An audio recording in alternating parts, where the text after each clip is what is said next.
Welcome to Cast Reader, where reading turns into watching and stories come alive. The moment his phone buzzed with the final reminder, his chest tightened like a locked vault. One missed word, one misunderstood gesture, and a deal worth more than most lifetimes would evaporate. He had conquered markets, bent odds, and silenced boardrooms. But now, standing inside a sunlit restaurant with white tablecloths and quiet clinks of glass, a billionaire felt something far rarer than fear. He felt helpless.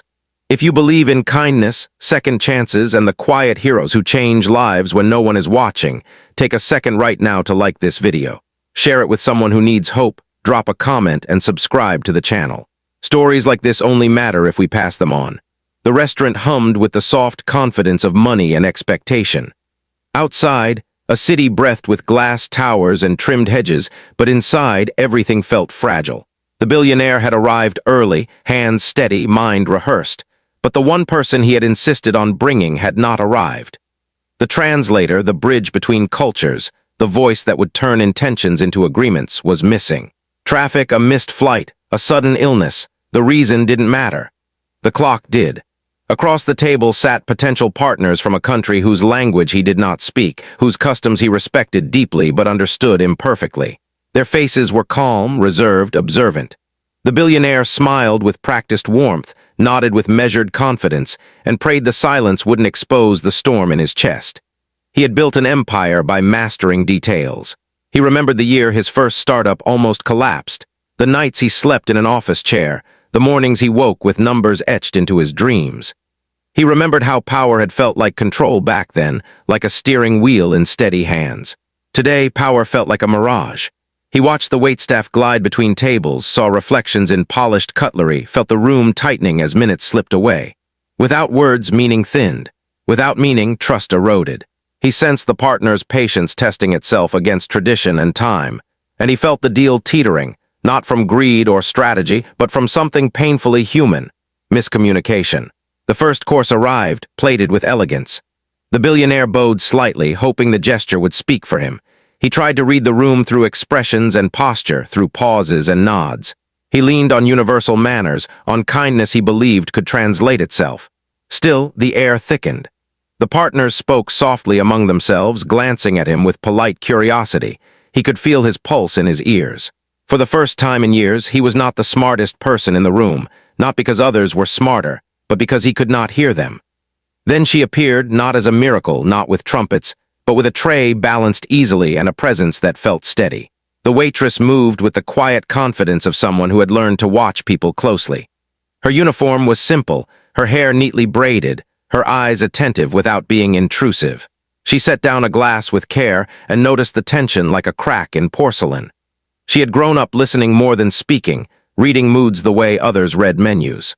Something in the billionaire's posture, the careful smiles, the searching eyes, told her this table carried weight. She had learned the language years ago in a small apartment above a shop, translating movies late at night while her family slept. It had never felt like a skill worth mentioning. It was just something she loved, something that helped her feel closer to a world beyond her street. As she poured water, she heard a phrase drift across the table, familiar as a memory. She paused, breath held, then continued, unsure whether to step beyond the invisible line between service and intrusion. The tension grew heavier. The partners leaned back, their faces courteous but closing. The billionaire felt the ground slipping. He thought of the employees whose futures hinged on this meeting, the communities that would benefit, the promise he had made to himself to build something lasting and fair. He felt smaller than he had in decades. Then the waitress returned with a plate, her hands steady, her decision made. She leaned slightly closer, respectful, careful, and offered help without drama, without expectation. She did not announce herself as a savior. She simply bridged the gap that had swallowed the room. The shift was almost imperceptible at first. A nod, a softening of shoulders, a spark of recognition. Words found their way across the table like light finding a window. The billionaire watched as meaning reassembled itself. He felt gratitude swell, not loud, not flashy, but deep and grounding. The partners responded, their expressions warming, their posture opening. What had been stiff became fluid. What had been polite became sincere. Plates cooled unnoticed as ideas took shape, as intentions aligned, as trust took root. The waitress remained near enough to help, far enough to remain invisible. She translated not just language, but tone, context, respect. She understood that some ideas needed gentler framing, that pauses carried meaning, that honor was as important as profit. The billionaire listened like a student, humbled by how easily she navigated a space he had nearly lost. He saw his own reflection differently now, not as a titan, but as a man dependent on others, on kindness, on the invisible threads that hold the world together. As the meeting unfolded, the room seemed to brighten. Sunlight shifted across the floor. The hum of the restaurant faded into a soft backdrop. The partners smiled more freely. The billionaire felt a knot loosen in his chest. The deal, once fragile, now felt alive. He realized how thin the line was between failure and success, and how often it was crossed by people whose names never make headlines. When the final course arrived, the table carried a different energy. Relief mixed with something richer, something like respect. The billionaire felt a quiet awe for the waitress who had stepped forward when it would have been easier to step back.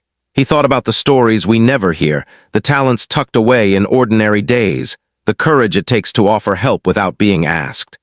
The agreement came together not with fireworks but with understanding. The partners stood, offering gestures of appreciation that needed no translation. The billionaire felt a swell of emotion he had not expected. He had come prepared to negotiate terms, to measure margins, to secure an outcome. He left having learned a lesson far more valuable. Power did not always announce itself. Sometimes it wore an apron and moved through a room unseen. After they departed, the restaurant returned to its rhythm. The waitress cleared plates, her face calm, her heart racing just a little. She had done what felt right. She did not expect recognition. She believed in showing up in small acts done well. The billionaire watched her from a distance, the weight of gratitude settling into resolve. He thought about the structures he had built and the ones he could build differently. He thought about opportunities overlooked because they did not fit a resume or a title. Before leaving, he made sure her manager knew what she had done, not as a performance, but as truth. He left behind more than a generous tip. He left a promise to himself to remember this moment when rooms felt easy and victories felt deserved. He knew he would carry the image of that table, of the quiet courage that saved more than a deal. Weeks later, the project moved forward, creating jobs, forging partnerships, delivering on promises. The billionaire spoke often about collaboration, about humility, about listening. He never told the story as a boast. He told it as a reminder. The waitress continued her work, her life unchanged in the ways that matter most, yet subtly expanded by the knowledge that her voice had mattered in a room of power. Stories like this do not end with applause. They end with a choice. The choice to notice. The choice to step in. The choice to believe that kindness can change outcomes no strategy can guarantee. The billionaire learned that day that wealth could buy many things, but understanding had to be given. The waitress learned that her gifts were real, even if the world had not yet asked for them loudly. If this story touched your heart, if it reminded you of a moment when someone's quiet courage made a difference, please take a second now to like the video, share it with someone who needs hope, and subscribe so these stories keep finding their way to the people who need them. Before the ending, here's a special request. Comment below with one small act of kindness you've witnessed or offered that changed someone's day, because those moments deserve to be seen. In the end, the restaurant returned to silence, the city to motion, the deal to paper and ink. But something invisible remained, stitched into the lives that had intersected there. A billionaire learned to listen. A waitress learned her worth. And somewhere between them, the world tilted just enough toward grace. I'm Justin, great to meet you. I'm here to help you see, hear, and feel every line. Let's make your next chapter unforgettable.